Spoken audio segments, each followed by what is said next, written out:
Excuse me, ಶೀಲಾನ patient ಯಾವ ವಾರ್ಡಲ್ಲಿ ಇದ್ದಾರೆ? 1 minute. Suicide case. 205. 205. Sheela, Sheela, ಯಾಕಿಂತ ಕೆಲಸ ಮಾಡ್ಕೊಂಡ್ಬಿಟ್ಟೆ? ನಾನೇನ್ ಮಾಡ್ಲಿ, ನನಗೆ ಬೇರೆ ದಾರಿನೇ ಇರ್ಲಿಲ್ಲ. ಶೀಲಾ, ನಾನು ಓದುವಾಗ್ನಿಂದಲೂ ನಿನ್ನನ್ನು ಮದುವೆ ಮಾಡ್ಕೋಬೇಕಂತ ತುಂಬಾ ಆಸೆ ಪಟ್ಟಿದ್ದೆ. ನಿನ್ನ ಹಿರಿಯರ ಮನಸ್ಸಿನಂತೆ ನೀನು ಬೇರೆಯವ್ರ ಮದುವೆ ಆದೆ. ನೀನು ದುರ್ದೈವ, ನಿನಗೆ ವಿಧವೆ ಪಟ್ಟ ಸಿಕ್ತು. ನೀನವತ್ತು ನನ್ನಿಂದ 50,000 ತೆಗೆದುಕೊಂಡ್ಮೇಲೆ ನನ್ನ ಮನಸ್ಸಾಕ್ಷಿ ನನ್ನನ್ನು ಸಂಪೂರ್ಣವಾಗಿ ಬದಲಾವಣೆ ಮಾಡ್ತು. ಅದಕ್ಕೆ ನಾನಿವತ್ತು ಒಂದು ನಿರ್ಧಾರ ಮಾಡ್ಕೊಂಡು ಬಂದಿದ್ದೇನೆ. ಶೀಲಾ, ಶೀಲಾ, ಈಗಲೂ ಕಾಲ ಮಿಂಚಿಲ್ಲ. ನಾನು ನಿನ್ನ ಮದುವೆ ಮಾಡ್ಕೊಳ್ಳೋದು ಸಿದ್ಧವಾಗಿದ್ದೀನಿ. ಈ ಮಗು ತಂದೆ ಅಲ್ಲಿ ತಯಾರಾಗಿದ್ದೀನಿ. ಶೀಲಾ, ನಿನ್ಗೊಂದು ಹೊಸ ಬಾಳ್ ಸಿಗುತ್ತೆ ಅನ್ನೋವಾಗ ಯಾಕಮ್ಮ ಬೇಡ ಅಂತೀಯ? ಶೀಲಾ, ಒಪ್ಕೊಮ್ಮ. ಕಾಲ ಬದಲಾದ ಹಾಗೆ ನಾವು ಬದಲಾಗ್ಬೇಕಮ್ಮ. ನಿನಗೂ ನಿನ್ ಮಗಳಿಗೂ ಒಳ್ಳೆ ಆಶ್ರಯ ಸಿಗ್ತಿರುವಾಗ ಯಾಕೆ ಬೇಡ ಅಂತ ಹೇಳು? ಒಪ್ಕೊಳ್ಳೆ. ಹಳೇದನ್ನೆಲ್ಲ ನೆನ್ಸ್ಕೊಂಡು ಯಾಕೆ ಜೀವನ ಹಾಳು ಮಾಡ್ಕೋತೀಯ? ಹೊಸ ವಾತಾವರಣದಲ್ಲಿ ಹೊಸ ಜೀವನ ಪ್ರಾರಂಭಿಸಿ ಸುಖ ಪಡ್ಬೋದಲ್ಲ. ಒಪ್ಕೋ ಶೀಲಾ.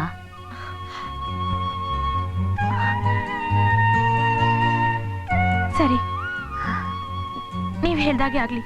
Thank you Sheela. ನಾಳೆನೇ ನಮ್ಮ ಮನೆ ಬಂದ್ಬಿಡು, ನಮ್ಮ ಹೊಸ ಜೀವನ ಪ್ರಾರಂಭಿಸೋಣ.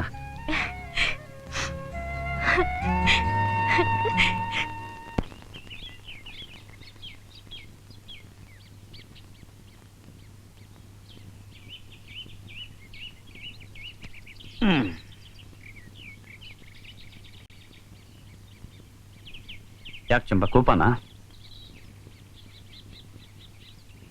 ಏನಾದ್ರೂ ಮಾತಾಡು. ಮೋಸಗಾರರ ಜೊತೆ ಮಾತಾಡೋದಕ್ಕೆ ನನಗಿಷ್ಟ ಇಲ್ಲ. ನಾನು ಮೋಸ ಮಾಡಿದ್ನ? ಇದೆಲ್ಲ ನನ್ನ ಹತ್ರ ಬೇಡ.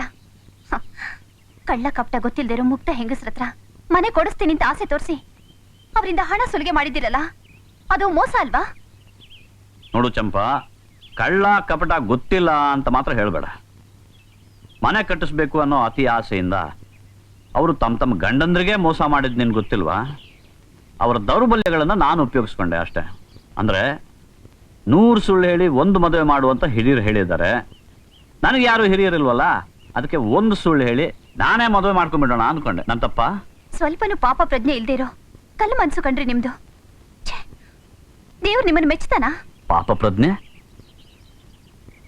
ಚಂಪಾ, ಮನುಷ್ಯನ ಬದುಕಿಗೆ ಅವನವನ ಅನುಭವಗಳೇ ಕಾರಣ. ನನ್ನ ಬದುಕಿಗೆ ನನ್ನ ಚಿಕ್ಕಪ್ಪನೇ ಕಾರಣ. ತನ್ನ ಮಕ್ಕಳು ಉಪವಾಸ ಇದ್ರೂ ಚಿಂತೆ ಇಲ್ಲ, ತನ್ನ ತಮ್ಮನಿಗೆ ಒಳ್ಳೇದಾಗ್ಬೇಕಂತ ನನ್ನ ತಂದೆಯವರು ನಮ್ಮ ಚಿಕ್ಕಪ್ಪಂಗೆ ಎಷ್ಟೆಲ್ಲ ಸಹಾಯ ಮಾಡಿದ್ರು. ಆದ್ರೆ ಆತ ಒಳಗಿಂದೊಳಗೆ ಮಸ್ಲತ್ ಮಾಡಿ ನಮ್ಮ ಆಸ್ತಿನೆಲ್ಲ ನುಂಗಾಕ್ಬಿಟ್ಟ. ಆ ಕೊರಗಿನಲ್ಲೇ ನಮ್ಮ ತಂದೆ ತಾಯಿಯವರು ತೀರ್ಕೊಂಡ್ಬಿಟ್ರು.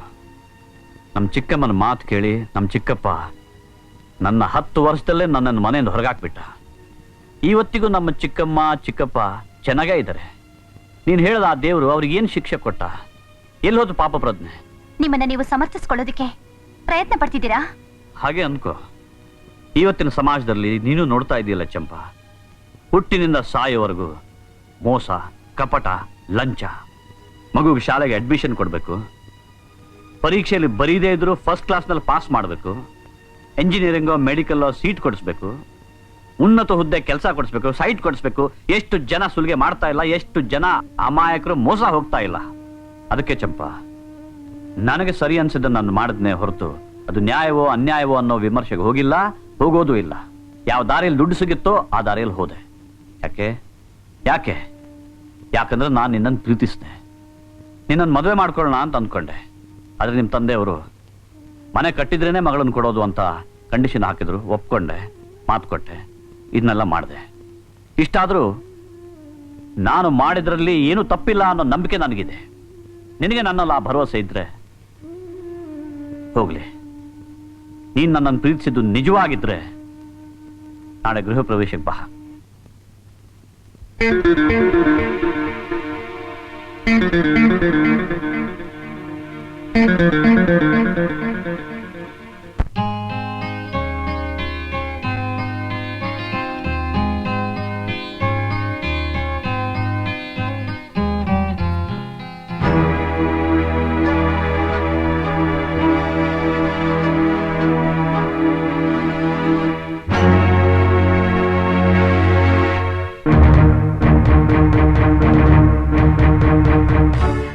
ಬರ್ಬೇಕು ಬರ್ಬೇಕು ವಠಾರದ ಅಷ್ಟು ದಿಕ್ಪಾಲಕರು ನಾನೇ ಬಂದು ಕರ್ಕೊಂಡು ಹೋಗೋಣ ಅಂತಿದ್ದೆ.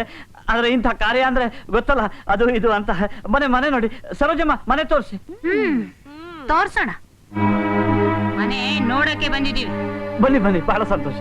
ಅಲ್ಲಯ್ಯ ಗೋವಿಂದ, ನಾವ್ ಆಫೀಸ್ಗೆ ಹೋಗಿರೋ ಟೈಮ್ ನೋಡ್ಕೊಂಡ್ಬಿಟ್ಟು ನಮ್ಮ ಹೆಂಡ್ರಿಗೆಲ್ಲ ಮಂಕ್ ಬುದ್ಧಿ ಹರಿಸ್ಬಿಟ್ಟು ಸೈಟ್ ಕೊಡಿಸ್ತೀನಿ, ಮನೆ ಕಟ್ಟಿಸ್ಕೊಡ್ತೀನಿ ಅಂತ ಹೇಳ್ಬಿಟ್ಟು ಅವ್ರು ತಾವು ದುಡ್ಡು ಉಸಲ್ ಮಾಡ್ಬಿಟ್ಟು ಎಂತ ಒಳ್ಳೆ ಮನೆ ಕಟ್ಸಿದ್ಯಲ್ಲ. ಇಂಥ ಹೊತ್ನಲ್ಲಿ ಯಾಕೆ ಮಾತೆಲ್ಲ? ಬನ್ನಿ ಬನ್ನಿ ನೋಡೋಣ, ಬನ್ನಿ ಬನ್ನಿ ಮನೆ ನೋಡಿ.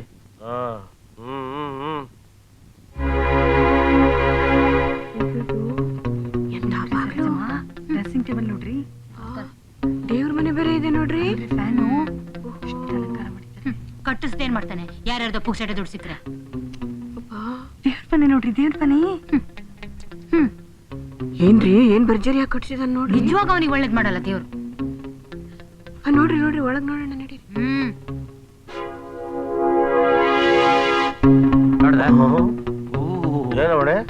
ಹೌದು ಎಲ್ಲ ಅಲಂಕಾರ ಮಾಡ್ಬಿಟ್ಟಿದಾರೆ. ಒಳ್ಳೆ ಕಟ್ಟೋರು ಬಾರ್ ಕಟ್ಟಿಸೋರಲ್ಲಪ್ಪ. ಯಾರ್ದು ದುಡ್ಡು ಎಲ್ಲ ಮುಂದ್ ಜಾತ್ರೆ ಉದಾಹರಣಕ್ಕೆ ಏನ್ ಕಳ್ಕೋಬೇಕು ಹೇಳು. ನೋಡಿ ಫ್ರೇಮ್ ಹೆಂಗಿದೆ.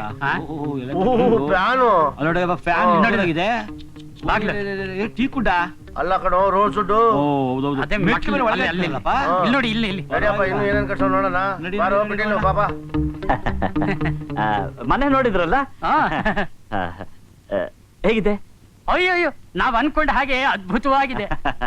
ಎಲ್ಲ ನಿಮ್ ಸಲಹೆ ತಾನೆ. ಪಾಪ ಆಗಾಗ ಬಂದು ಇದು ಹೀಗೆ ಆಗ್ಬೇಕು, ಅದು ಹಾಗೆ ಇರ್ಲಿ ಅಂತೆಲ್ಲ ಹೇಳ್ತಿದ್ರು. ಎಲ್ಲ ದೇವರ ದಯ, ನಿರ್ವಿಘ್ನವಾಗಿ ನಿರಾಯಾಸವಾಗಿ ಮನೆ ಮುಗಿದೋಯ್ತು.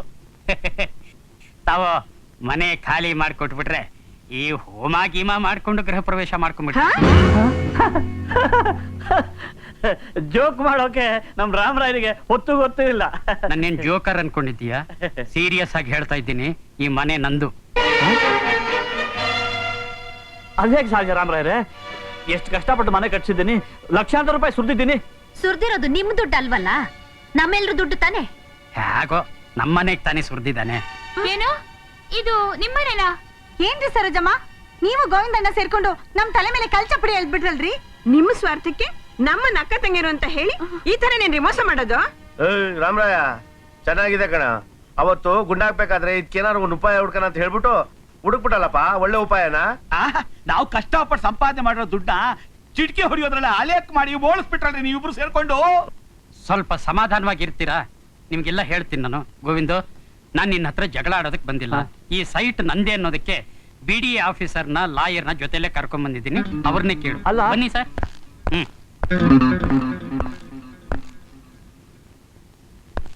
ನೋಡಿ ಮಿಸ್ಟರ್ ಗೋವಿಂದಯ್ಯ, ಡಾಕ್ಯುಮೆಂಟ್ ಸಮೇತ ಬಂದಿದ್ದೀವಿ. ಇದು ನಿಮಗೆ ಅಲರ್ಟ್ ಆಗಿರೋದು, ದಟ್ ಈಸ್ 36A. ಇದು 36 ರಾಮರಾಯರ್ದು. ಅಂದ್ರೆ ಈ ಮಧ್ಯೆ ಬಿಟ್ಟೋಗಿರೋದ್ರಿಂದ ಕನ್ಫ್ಯೂಸ್ ಆಗಿ ಹೀಗಾಗಿದೆ. ಅಂದ್ರೆ ನಾನು ಇವ್ರ ಸೈಟ್ ಅಲ್ಲಿ ಮನೆ ಕಟ್ಸಿದ್ದೀನ. ಹೌದಪ್ಪ. ಅದು ಹೇಗೆ ಸಾಧ್ಯ? ಅಲ್ರಿ ಮಿಸ್ಟರ್ ಗೋವಿಂದಯ್ಯ, ನಿಮಗೆ ಸೈಟ್ ಅಲರ್ಟ್ ಆಗಿದೆ ಅಂತ ಗೊತ್ತಾದ ತಕ್ಷಣ ನೀವು ಯಾತಕ್ಕೆ ಆಫೀಸಿಗೆ ಬಂದು ಖಾತಾ ಸರ್ಟಿಫಿಕೇಟ್, ಪೊಸಿಷನ್ ಸರ್ಟಿಫಿಕೇಟ್ ತಗೊಳ್ಳೋಕೆ ಪ್ರಯತ್ನ ಪಡಲಿಲ್ಲ? ಹಾಗೆ ಮಾಡಿದ್ರೆ ನಿಮ್ ಸೈಟ್ 36 ಅಂತ ಗೊತ್ತಾಗ್ತಾ ಇತ್ತಲ್ವಾ? ಈಗ ಸುಮ್ಮನೆ ಹಾರಾಡಿದ್ರೆ ಏನ್ರಿ ಪ್ರಯೋಜನ? ಏನ್ ಸರ್ ನೀವು ಹೇಳ್ತಿರೋದು? ಎಷ್ಟು ಕಷ್ಟಪಟ್ಟು ನಾನು ಈ ಮನೆ ಕಟ್ಸಿದ್ದೀನಿ. ನಿಮ್ಮ ಹತ್ರ ತಗೊಂಡ 50 ಸಾವಿರ ಅಲ್ದೆ ನಾನು ಊರಲ್ಲಿದ್ದ ಜಮೀನೆಲ್ಲ ಮಾರಿ ದುಡ್ಡೆಲ್ಲ ಇದಕ್ಕೆ ಸುಟ್ಟಿದ್ದೇನಪ್ಪ. ಇಲ್ಲಾಂದ್ರೆ ಈ ತರದ ಇಂಥ ಮನೆ 2.5 ಲಕ್ಷದಲ್ಲಿ ಕಟ್ಟೋಕ್ಕಾಗತ್ತಾ? ನಾನು ಸುಮ್ನಿರಲ್ಲ, ಹೀಗೆ ಬಿಡೋಲ್ಲ. ನಾನು ಕೋರ್ಟಿಗೆ ಹೋಗ್ತೀನಿ, ಹೈಕೋರ್ಟಿಗೆ ಹೋಗ್ತೀನಿ, ಸುಪ್ರೀಂ ಕೋರ್ಟ್ ವರೆಗೂ ಹೋಗ್ತೀನಿ. ಯಾವ ಕೋರ್ಟ್ಗೆ ಹೋದ್ರು ಏನು ಮಾಡೋಕ್ಕಾಗಲ್ಲ. ಯಾರಿಗೆ ಈ ಜಾಗದಲ್ಲಿ ಸೈಟ್ ಅಲಾಟ್ ಆಗಿರುತ್ತೋ ಅವ್ರಿಗೆ ಮನೆ ಕಟ್ಟೋ ಅಧಿಕಾರ ಇದ್ದೇ ಇರುತ್ತೆ. ಒಂದು ವೇಳೆ ಬೇರೆಯವ್ರು ಕಟ್ಟಿದ್ರು ಕೂಡ ಅವ್ರಿಗೆ ಬಿಟ್ಕೊಡ್ಲೇಬೇಕಾಗತ್ತೆ. ಅದೇ ಕಾನೂನು. ನೀನು ಗುದ್ಲಿ ಪೂಜೆ ಮಾಡ್ತೀಯಲ್ಲ, ಅವತ್ತು ನಾನು ಬಂದು ನೋಡಿದೆ. ಸೀದಾ BDA ಆಫೀಸರ್ ಹತ್ರ ಹೋದೆ. ಈ ಸೈಟ್ ನಂದೇನ ಅಂತ ಕನ್ಫರ್ಮ್ ಮಾಡ್ಕೊಂಡೆ. ಲಾಯರ್ನು ಕನ್ಸಲ್ಟ್ ಮಾಡಿದೆ. ಈ ವಿಷಯನ ನಿನಗೆ ಆವತ್ತೇ ಹೇಳೋಣ ಅಂತ ಅನ್ಕೊಂಡೆ. ಆದ್ರೆ ನೀನು ನನ್ನ ಸೈಟಲ್ಲಿ ಒಂದು ಮನೆ ಕಟ್ತಿರ್ಬೇಕಾದ್ರೆ ನಾನು ಯಾಕೆ ಅದಕ್ಕೆ ಕಲ್ಲು ಹಾಕ್ಲಿ ಅಂತ ಸುಮ್ಮನಾದೆ. ಆಗಾಗ ಬಂದು ನನಗೆ ಎಲ್ಲೆಲ್ಲಿ ಏನೇನು ಬೇಕು ಅನ್ನೋದನ್ನ ಹೇಳಿ ಮಾಡಿ ಕಟ್ಟಿಸ್ಕೊಂಡೆ. ಇದು ನಿಜವಾಗ್ಲೂ ನಮ್ಮನೇನಾ? ಅಯ್ಯೋ, ನೀವ್ ಇಷ್ಟೊಂದು ಬುದ್ಧಿವಂತರು ಅಂತ ಗೊತ್ತಾಗದೆ ನಿಮಗ್ ಮನೆ ಕಟ್ಟೋದ್ರಲ್ಲಿ ಆಸಕ್ತಿನೇ ಇಲ್ಲ, ಹಾಗೆ ಹೀಗೆ ಅಂತ ಏನೇನೋ ಬೈದ್ಬಿಟ್ನಲ್ರಿ. ನನ್ನ ಕ್ಷಮಿಸ್ರಿ. ರಾಮರಾಯರೇ, ನಿಮ್ ಸೈಟು ನಮ್ ಸೈಟು ಎರಡೂ ಅಕ್ಕಪಕ್ಕದಲ್ಲೇ ಇದೆ. ನಿಮ್ ಸೈಟಲ್ಲಿ ನಾನು ಮನೆ ಕಟ್ಬಿಟ್ಟೆ. ಈಗ ನನ್ನ ಸೈಟಲ್ಲಿ ಪಕ್ಕದಲ್ಲಿ ನೀವು ನಿಮ್ ಮನೆ ಕಟ್ಟಿದ್ರೆ ಸೈಟ್ ನಂಬರ್ 36 ಅಂದ್ರೆ 6, 3, 9. 9 ನಮ್ಮ ಯಜಮಾನ್ರ ಲಕ್ಕಿ ನಂಬರ್ ರೀ. ಅದ್ ಹೇಗ್ ಬಿಟ್ಕೊಡಕ್ಕಾಗತ್ತಾ? ಏಯ್ ಚೆನ್ನಾಗಿದೆ ಕಣ್ರಿ, ಚೆನ್ನಾಗಿ ನಾಟಕ ಆಡ್ತೀರಾ. ನಿಮ್ಮಿಬ್ಬರು ಸ್ವಾರ್ಥಕ್ಕೋಸ್ಕರ ನಮ್ಮಿಬ್ಬರು ಕುತ್ಕೆ ಕೂದ್ಬಿಟ್ಟಲ್ರಿ. ರೇ ನಾವು ಮೆತ್ತಗಿದೀವಿ ಅಂತ ಮೆತ್ತ ಇಲ್ದಿರೋ ಜಾಗದಲ್ಲಿ ನಮ್ಮನ್ನ ಮಲಗಿಸ್ಬಿಟ್ಟಲ್ರಿ. ದೇವ್ರು ನಿಮ್ಗೆ ಒಳ್ಳೇದ್ ಮಾಡ್ತಾನೇನ್ರಿ? ಅಯ್ಯೋ ನೋಡಿ, ನೀವು ಕಿತ್ತಾಡ್ಬೇಡಿ, ನೀವು ಬೇಜಾರಾಗ್ಬೇಡಿ. ನೋಡಿ ಪಾಪ ಗೋವಿಂದು ನಿಮ್ಮ ಹತ್ರ ಎಲ್ಲ ತಗೊಂಡಿದ್ದ ದುಡ್ಡಿನಲ್ಲಿ ತನಗೆ ಅಂತ 3 ಕಾಸು ಖರ್ಚು ಮಾಡಿಲ್ಲ, ಎಲ್ಲ ಮನೆಗೆ ಸುರಿದಿದ್ದಾನೆ. ಹೌದೌದು ಹೌದೌದು. ನನಗೆ ಲೋನು ಇನ್ನೇನು ಸ್ಯಾಂಕ್ಷನ್ ಆಗುತ್ತೆ, ನಿಮ್ ದುಡ್ಡೆಲ್ಲ ಕೊಟ್ಬಿಡ್ತೀನಿ. ನೀನು ಯೋಚನೆ ಮಾಡಬೇಡ, ಜಮೀನ್ ಮಾರಿದ ದುಡ್ಡು ಅದನ್ನು ಕೊಟ್ಬಿಡ್ತೀನಿ. ಈಗ ಸದ್ಯಕ್ಕೆ ಜಾಗ ಖಾಲಿ ಮಾಡ್ತೀಯಾ? ಅಲ್ಲ ರಾಮರಾವ್ರೆ, ನಾನು ಮರ್ಯಾದೆಯಿಂದ ಜಾಗ ಖಾಲಿ ಮಾಡ್ದಲ್ಲ ಇದ್ರೆ ನಿನ್ನ ಎತ್ಕೊಂಡಾಗ ಆಚೆ ಹಚ್ಬಿಡ್ತೀನಿ. ಹುಷಾರ್. ಮಾತಾಡ್ತಿಲ್ಲ ದೊಡ್ಡ ಮೊದ್ಲು ಬಿಸಾಕಾಚಿಗೆ. ಬೇಡ, ಬೇಡ, ಹೋಗ್ತೀನಿ, ನಡ್ಕೊಂಡು ಹೋಗ್ತೀನಪ್ಪ, ಬಿಡಿ. ಹೋಗ್ತೀನಿ ಅಂದ್ಮೇಲೆ ಹೋಗ್ತೀನಿ. ನಿಮ್ಮನ್ನ ಕರ್ಕೊಂಡು ಹೋಗ್ಬೇಕು ಅಂತಲೇ ಬಂದಿದ್ದೀನಿ ಅಳಿ ಅಂದ್ರೆ. ಮಾವ, ಹೌದು, ಅಳಿಯಂದ್ರೆ ಅನ್ಕೊಂಡು ನೀವೇ ನನ್ನ ಹತ್ರ ಬರ್ತೀರಿ ಅಂತ ಹೇಳಿದ್ರಲ್ಲ, ಆ ಸಮಯ ಬಂತು. ವಿಷಯ ಎಲ್ಲ ಗೊತ್ತಾಯ್ತು. ನೀವು ನನ್ನ ಮಗಳನ್ನ ಮದುವೆ ಮಾಡ್ಕೋಬೇಕು ಅಂತ ಹೇಳಿದ್ರೆ ನೀವೊಂದು ಸ್ವಂತ ಮನೆ ಕಟ್ಟಬೇಕು ಅಂತ ಹಾಕಿದ ಕಂಡೀಷನ್ ನಿಮಗೆ ಜವಾಬ್ದಾರಿ ಬರ್ಲಿ ಅಂತ. ನಿಮಗ್ ಜವಾಬ್ದಾರಿ ಬರೋಕ್ ಮುಂಚೆ ನನಗ್ ಬುದ್ಧಿ ಬಂತು. ನನಗಿರೋದು ಒಬ್ಳೇ ಮಗಳು. ನನ್ನ ಕಾಲ ಮುಗಿದ ಮೇಲೆ ನನ್ನ ಮಗಳ ಗಂಡ ಆಗೋ ನಿಮಗ್ ತಾನೇ ನನ್ನ ಮನೆ ಸಿಕ್ಕೋದು. ಅಂದ್ರೆ ಆಹಾಹಾಹಾಹಾ. ಮಳ್ಳಿ ಮಂಚಕ್ಕೆ ಎಷ್ಟು ಕಾಲು ಅಂದ್ರೆ 3 ಮತ್ತೊಂದು ಅನ್ನೋ ಹಾಗಂತಿದ್ದೀರಲ್ಲ ಅಳಿ ಅಂದ್ರೆ. ನೋಡಿ, ನನ್ನ ಮಗಳನ್ನ ನಿನಗೆ ಅಲ್ಲಲ್ಲ ನಿಮಗೆ ಕೊಡಬೇಕು ಅಂತ ನಿರ್ಧಾರ ಮಾಡ್ಬಿಟ್ಟಿದ್ದೀನಿ. ದಯವಿಟ್ಟು ಒಪ್ಕೊಂಡು ಕನ್ಯಾಸೆರೆ ಬಿಡಿಸ್ಬೇಕು ಅಳಿ ಅಂದ್ರೆ. ರಾಮರಾಯ, ನಿನ್ಗೂ ಒಳ್ಳೆ ಚಿನ್ನದಂತ ಮನೆ ಆಯ್ತು. ಗೋವಿಂದನ್ಗೂ ಒಂದ್ ಒಳ್ಳೆ ಮನೆ ಆಯ್ತು. ಮಧ್ಯದಲ್ಲಿ ನಮ್ಮಿಬ್ರು ಪಾಡು ನಾಯಿ ಪಾಡಾಗೋಯ್ತು. ನಾವು ಯಥಾ ಪ್ರಕಾರ ಹಳೆಯ ವಠಾರದಲ್ಲಿ ಶಂಭೋ ಶಂಕರ ಅಂತ ಭಜನೆ ಮಾಡ್ಕೊಂಡಿದ್ಬೇಡ. ದಯವಿಟ್ಟು ಬೇಜಾರು ಮಾಡ್ಕೋಬೇಡಿ. ಏನೋ ದುರಾಸೆಯಿಂದ ತಪ್ಪು ಮಾಡಿಬಿಟ್ಟೆ. ಆದ್ರೆ ಒಂದು ಪರಿಹಾರ ಹೇಳ. ಅಂದ್ರೆ ನೀವೆಲ್ಲ ಇಷ್ಟು ಕಾಲ 30/40 ವಠಾರದಲ್ಲಿರೋ 10 ಮನೆಗಳಲ್ಲಿದ್ರಿ. ಈಗ ಪಕ್ಕದಲ್ಲೇ ನಂದೇ 50/80 ಸೈಟ್ ಇದೆ. ಅದನ್ನು ನಾನು ಸಂಪೂರ್ಣವಾಗಿ ಸಂತೋಷದಿಂದ ನಿಮ್ಮ 4 ಜನರ ಹೆಸರಿಗೆ ಬರ್ಕೊಡ್ತೀನಿ. ನೀವೆಲ್ಲ ಅಲ್ಲೇ ಮನೆ ಕಟ್ಬೋದಲ್ಲ? ಅಲ್ಲ, ಹಾಗಿದ್ರು ನಿಮ್ 50,000 ರೂಪಾಯಿ ಕೊಡ್ಬೇಕಲ್ಲ. ಲೋನ್ ಸ್ಯಾಂಕ್ಷನ್ ಆಗಿದ್ದ ಕೊಟ್ಬಿಡ್ತೀನಿ, ಪಾಯ ಹಾಕ್ಸ್ಬಿಡಿ.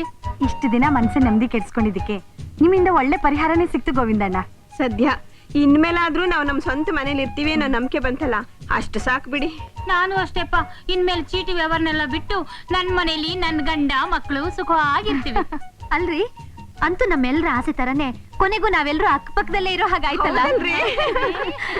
ಹೌದು. ಆದ್ರೆ ಒಂದೇ, ಇದು ಹೊರಗೇನಾದ್ರೂ ಗೊತ್ತಾದ್ರೆ ಸೈಟ್ ಕೊಡು, ಮನೆ ಕೊಡು ಅಂತ ನನ್ ಕುತ್ತಿಗೆಗೆ ಬರುತ್ತೆ. ಅದಕ್ಕೆ ದಯವಿಟ್ಟು ಯಾರಿಗೂ ಹೇಳ್ಬೇಡಿ.